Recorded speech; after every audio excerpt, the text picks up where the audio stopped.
দেখুন, মানুষ স্বতঃস্ফূর্তভাবে ভোট দিয়েছিল, বিশ্বাস ছিল, ভরসা ছিল, মানুষের উপরে কোনো কথা নয়।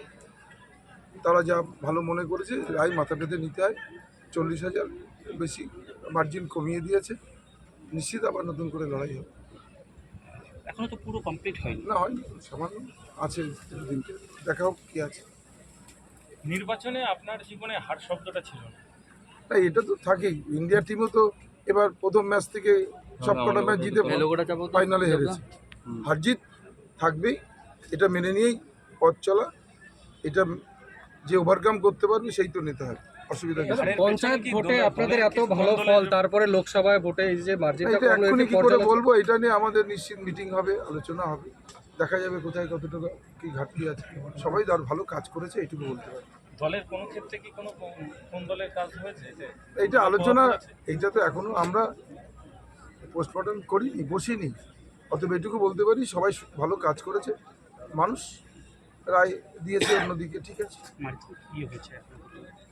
70,000-এর মতো মার্জিন উঠেছে গতবার, যেটা ছিল 1,11,000-এর বেশি। 40-এর কাছে মার্জিনটা দাম নামিয়ে দিয়েছে মানুষ।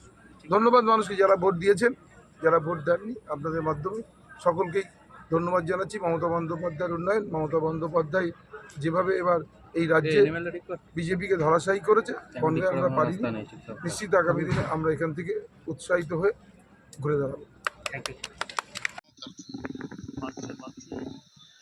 আমি মানুষের পাশে ছিলাম, আমি মানুষের পাশে আছি, আগামী দিনে আরো বেশি থাকার চেষ্টা করব, আমি আরো বেশি কাজ করার চেষ্টা করব, এটাই আমার আগামী দিনের এজেন্ডা।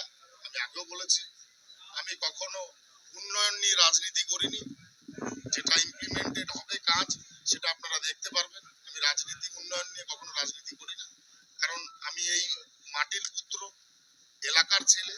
আমি এখানকার মানুষের গত 77 বছরের আমি ডিমান্ড দেখেছি, যারা কখনো যা প্রত্যাশা করতে পারেনি সেগুলো আগামী দিনে এখন পূর্ণ হতে চলেছে, হচ্ছে এবং আগামী দিনেও হবে। কারণ এখানে ডিমান্ড বুঝতে গেলে এখানে লোকাল ছেলে হবে।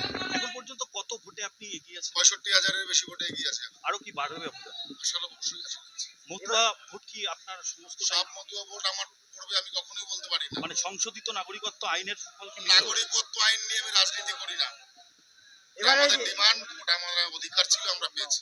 এবারে জিতলে আপনি পূর্ণমন্ত্রী, রাজ্যের জন্য কি করবেন খবর এরকম আছে? আমি জানি না আমি পূর্ণমন্ত্রী হব, হাফ মন্ত্রী হব, না সাংসদ থাকবো, না হাফ প্যান্ট পরে বসে থাকবো, সেটা সম্পূর্ণ নির্ভর করছে সেন্ট্রাল গভর্নমেন্টের, আমাদের মাননীয় প্রধানমন্ত্রী যিনি হবেন তার উপরে। অতএব এ নিয়ে কোনো বক্তব্যই দেবো না। এটা প্রশ্ন, এটা তাড়াতাড়ি।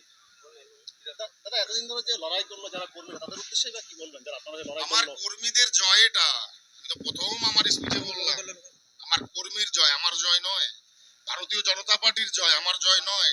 আপামর বনগাঁ লোকসভার সাধারণ মানুষের জয়, আমার জয় নয়। শান্তবাবু, পশ্চিমবঙ্গে যদি দেখা যায় গত বছর বিজেপির যত আসন ছিল, এবার কিন্তু তার থেকে ট্রেন্ডে দেখা যাচ্ছে অনেকটাই কমেছে।